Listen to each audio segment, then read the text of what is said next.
My mother grew up in northeast Greece, in a small city called Drama near the Bulgarian border.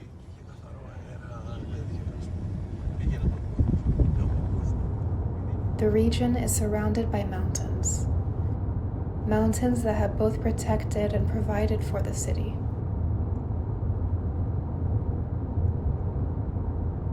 Their fertile soils have supported local communities with the growth of grape and tobacco crops.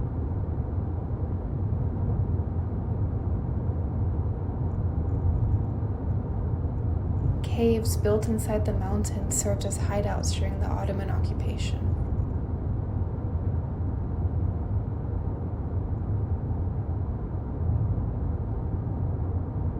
When she was a child, my mother would drive through the mountains with her parents.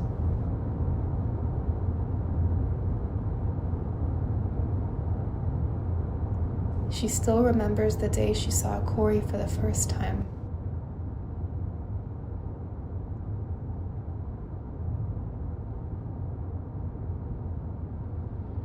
Chunks of the mountain completely missing.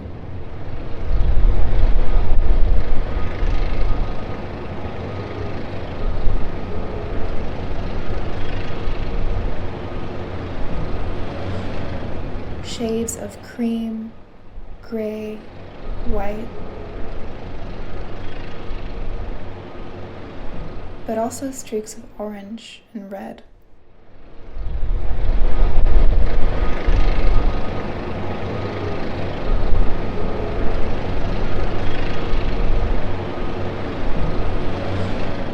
She asked my grandmother, "Is the mountain bleeding?"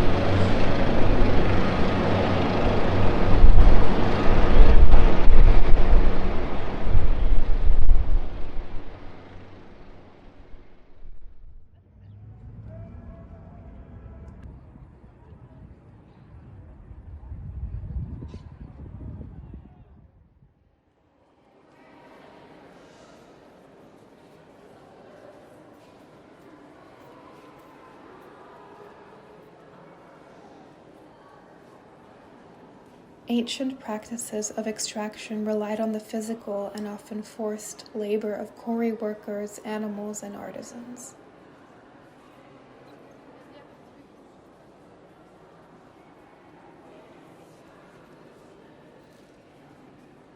It was a slow and dangerous process.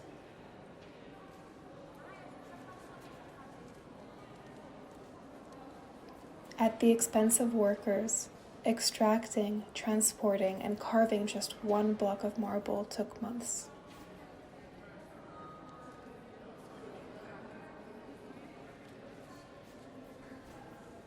Many artifacts still stand and are still in use thousands of years later.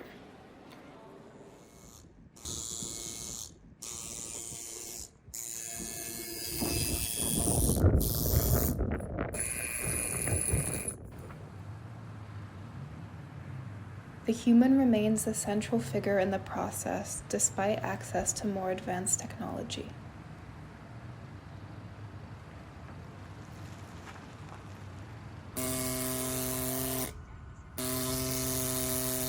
LiDAR scanning could convert an artifact into a 3D model, while a stone milling robot could replicate such scans into a new piece of marble. However, the Archaeological Department of Athens continues to draw all pieces by hand, later digitizing them to then carve them by hand with the help of some new tools.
Many Greek artists also continue to maintain the slowness of ancient practices in their work.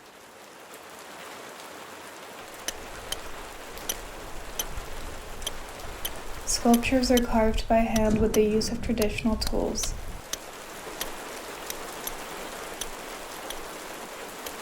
Each chisel marking the sculpture's signature DNA and breaking away from the standardized block of marble.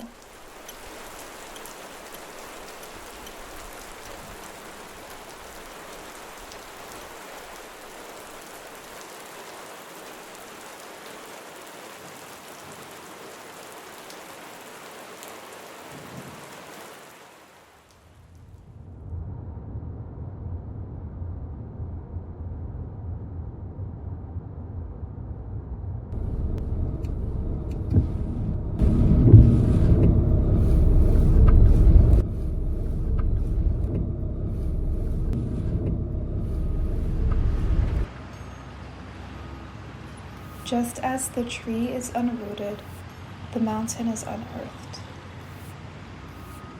Its topsoil is stripped away, along with all the life forms that resided in it.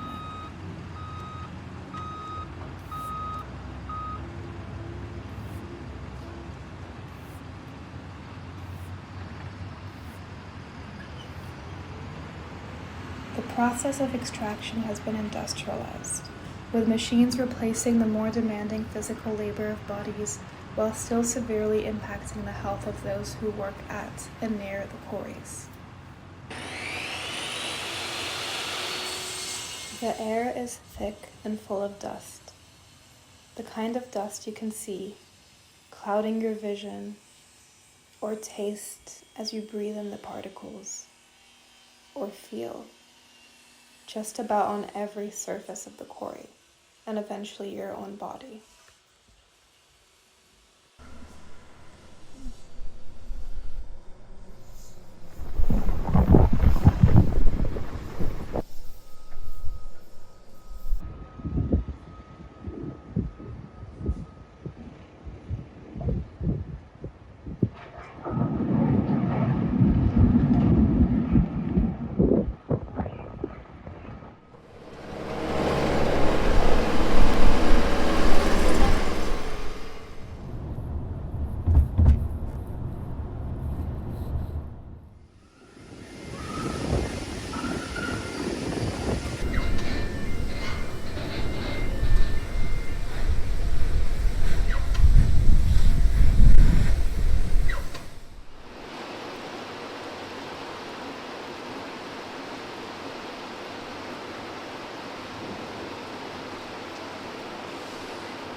As machinery turns pieces of the mountain into perfectly shaped slabs, nature has become standardized and ready for consumption.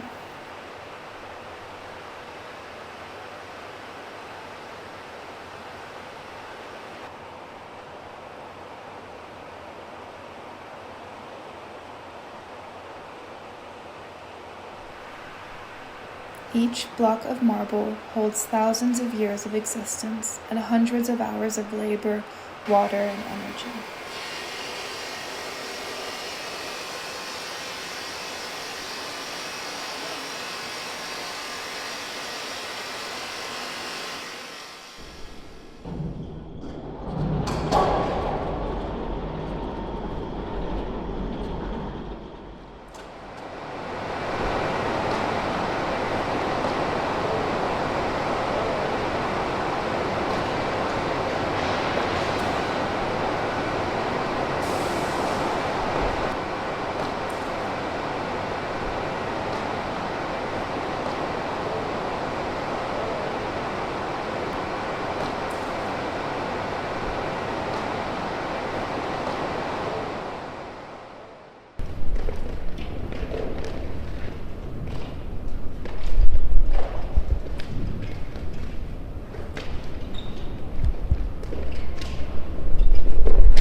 The acceleration of extraction Manufacturing and consumption of marble comes hand in hand with the reduction of life expectancy of the material.